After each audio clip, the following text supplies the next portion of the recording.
Hey guys, welcome back to my show. Today's episode, I have an amazing guest with me today. Her name is Sadie Fine. Some of you may already know her by a song called Class of 2024, which has spoke to many high schoolers in this generation and beyond. Hi Sadie, how are you today? Good, how are you? I'm good. Thank you so much for coming on the show today. Thank you for having me. Of course. So please introduce yourself. Well, I'm Sadie Fine. I'm a 17-year-old singer-songwriter from Clarksville, Tennessee, and I do some pop, and I kind of just write about what's going on in my life, and yeah. That's awesome. So when you think about music, what comes to your mind? It's like a diary for me. It's what I use to cope with everything that's going on in my life. That's awesome because I think that actually is how music is for pretty much a lot of people, because for me personally, when I think of music, I think of storytelling, I think of community and family and all those amazing things that make up your life. And I think music just helps us express ourselves in a third dimension and gives us that feeling of being loved and having that connection with people we do not even know. Yeah, I agree. I think music is just a great way to get to know people on a deeper level, like just hearing their experiences through their words and their melodies, and it's I don't know, it's amazing. Absolutely. And I think that's just the essence of music, honestly, right? Where people can just learn about each other just through music. You don't even have to say hi or hello to them or do any of that sort of thing. You can just sing a song to them and play piano for them or do something like that, and they're already jamming to your tunes and talking to you. And it's a great way to get introduced to a whole new set of people who could either even be your fans or even could just be new friends you make through the process, like producers, record labels. I know sometimes they become friends because that's how you get the process to work if you're working with someone. Yeah, it's one of my favorite things. I've become really close with a lot of my people that I write with or produce with, because you get to know each other fast, because you have to talk about things that are pretty deep in order to come up with a really good song. I feel like just coming from your deepest emotions is the best way. For sure. I mean, it's the ingredients required for a good song. If you don't have the connection with your producer or with the people you work with to get your song to happen, it often loses its meaning sometimes, especially if you're so much into getting the song out and not into the production of it, and the people kind of help it. So I know you've worked with Stephen Scarbeck, so and his previous projects have included Spice Girls, Amy Winehouse, and more. So how's that experience like for you? It was amazing. He's a super nice guy, and he just has amazing ideas. He's so nice. He one of my favorite artists of all time is Amy Winehouse, and he was so generous whenever I went into his studio to let me hear all of her unreleased music from whenever she was really, really young, and let me in on some insider details that are gonna be coming out soon. He was, I'm pretty sure, involved in the movie that is coming out about Amy Winehouse, and yeah, he's a great guy. It was so fun. That's so cool. I mean, I think it's out of the world. You're 17 and you're already doing so many great things. I only can wish you the best. I mean, this is just amazing for you. Thank you so much. I appreciate it. Yeah. So, being a senior in high school, how do you balance schoolwork and music? Ooh, it's a little difficult. I think this year it's a little bit easier because at my school, your senior year, you can have early dismissal. So I get out at 12 o'clock, so it's not too terrible, and I only have 5 classes.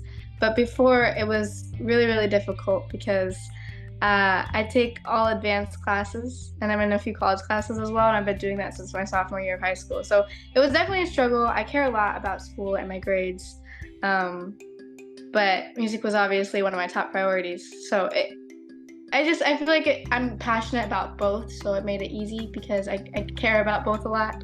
But it definitely gets a bit frustrating. There'd be times where I'd be coming home at 1 a.m. doing my homework after I'd just gotten done with a gig. So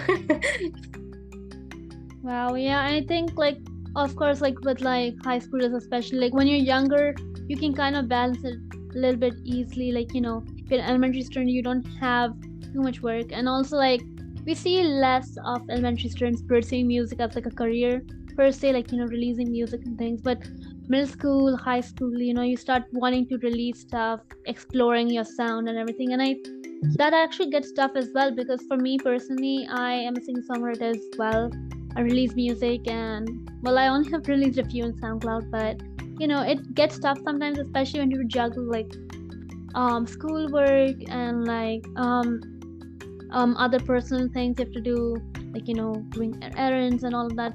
For me, I struggle to like kind of like how do I put this, like put the things in a way that you can do every single thing. But for me, more than singing songwriting, I actually perform outside. So basically this thing over here called School Frog. I think you might have a branch where you live too, but School Frog is like this place where like young musicians just play music and play shows everywhere. And so I'm part of that. So that's pretty cool. So it's like twice a week, a couple hours. So it's not like a big commitment. But when it comes to my own music, like when I'm singing songwriting and doing things like that, it takes time, because ideas don't just pour out of me sometimes. Sometimes I actually have to sit and think about it. And I think this is actually funny, because I have a poster in my room right now. I'm gonna just read out of it. Inspiration exists, but it has to find you working. So basically, I have to actually work for my inspiration to hit me.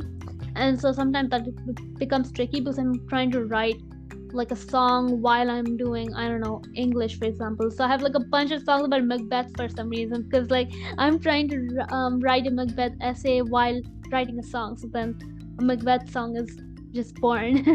But the point I'm trying to make is, yeah, it's amazing how you're able to like manage both school and music and put out such amazing songs.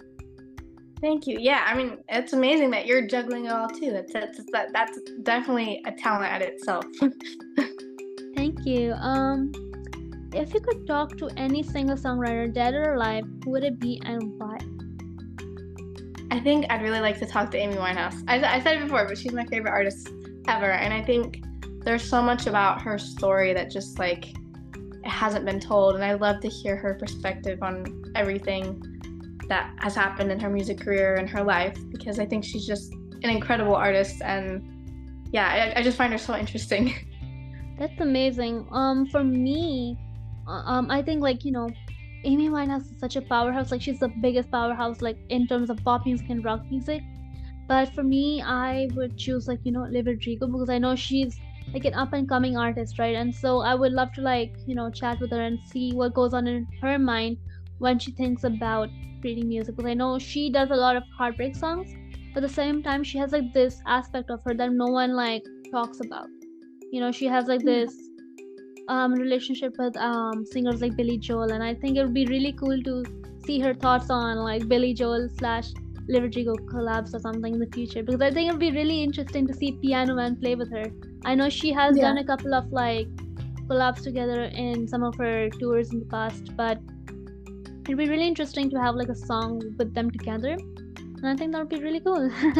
I think that would be really cool. She's got like an edge that I don't think a lot of artists nowadays have. She just has something very cool about her.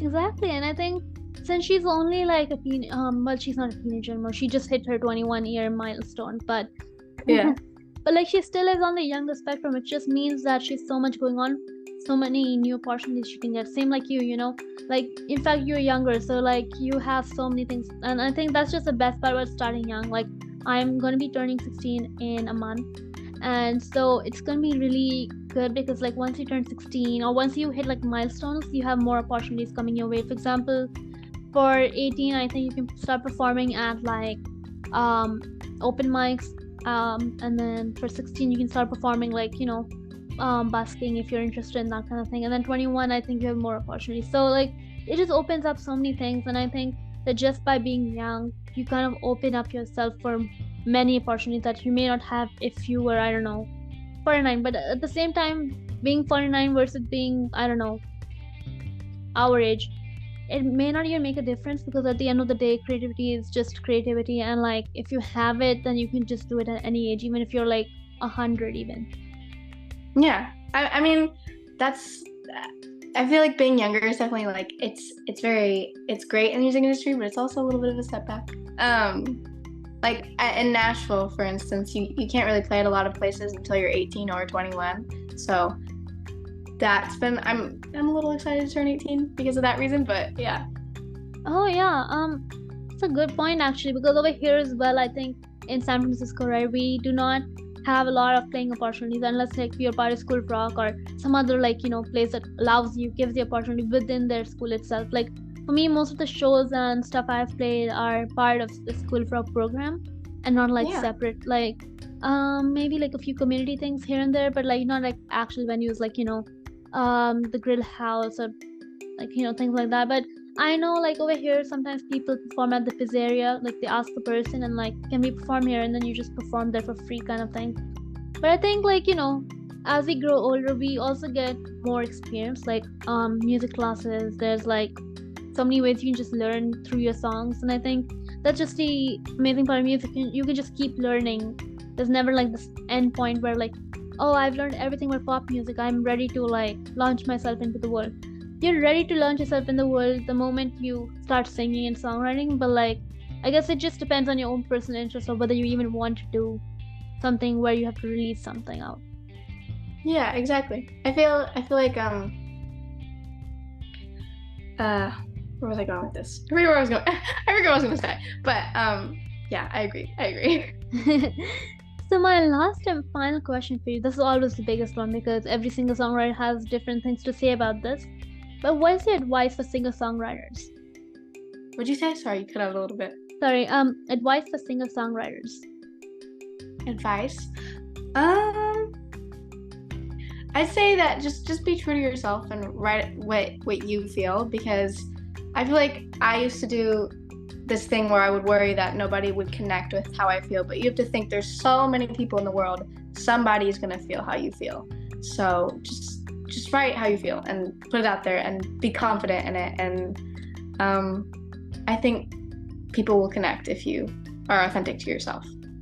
That's great advice. I think yeah, like that's I think just being authentic. Again, most of my episodes I'm always talking about being authentic and like being true. That's why like when I do interviews, even like I do not like embellish them with like fancy like edits or anything. I just keep them raw. Like I remember I was stammering in one of the bits where I was trying to figure out what I was trying to say, and so I'm just gonna keep it because I think it's important for people to know that even if you're recording, of course right now it may seem unprofessional to people, but like I think since like that mess up was not that bad, to be honest. So like just keeping it shows that you're a person, you make mistakes, and you're not gonna add like filters to the thing to make it seem better.